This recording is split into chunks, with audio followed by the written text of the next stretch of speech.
কালিয়াকৈরে বিএনপির বিক্ষোভ মিছিল ও পথসভা অনুষ্ঠিত। গাজীপুরের কালিয়াকৈর থেকে শাকিল হোসেনের পাঠানো তথ্যে বিস্তারিত।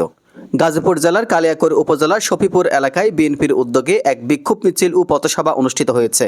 সোমবার 21 এপ্রিল বিকেলে ঢাকা টাঙ্গাইল মহাসড়কের উপর এই কর্মসূচি পালন করা হয়, যেখানে বিএনপির নেতাকর্মীদের ব্যাপক উপস্থিতি লক্ষ্য করা যায়।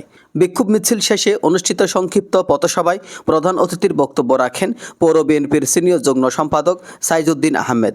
তিনি বলেন, হঠাৎ করে আওয়ামী লীগের দোসররা মাথাচড়া দিয়ে ওঠার চেষ্টা করছে, তারা প্রকাশ্যে ঘুরে বেড়াচ্ছে, তবে জনগণই এর সঠিক জবাব দেবে। তার বক্তব্যে রাজনৈতিক উত্তেজনার প্রেক্ষাপট এবং ভবিষ্যতের আন্দোলন সংগ্রামের বার্তা স্পষ্ট হয়ে ওঠে।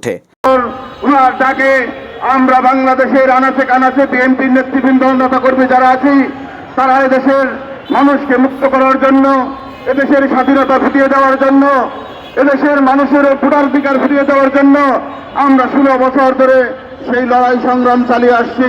কিন্তু আজকে আমরা কি দেখতে পাচ্ছি?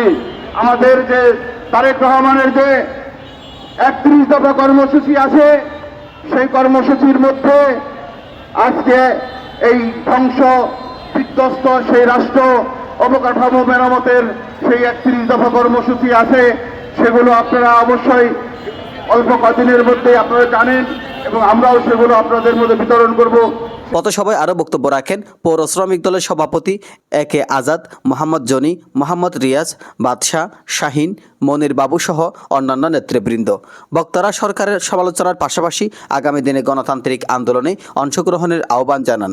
এ সময় যুবদল, শ্রমিক দল, ছাত্রদল সহ বিএনপির অঙ্গ ও সহযোগী সংগঠনের বিপুল সংখ্যক নেতাকর্মী কর্মসূচিতে অংশগ্রহণ করেন। পুরো কর্মসূচিতে ছিল শান্তিপূর্ণ পরিবেশ, তবে দলীয় স্লোগান ও প্রতিবাদের চেতনায় মুখর ছিল পুরো এলাকা। এহসান নিজামুদ্দিন, ডেস্ক রিপোর্ট।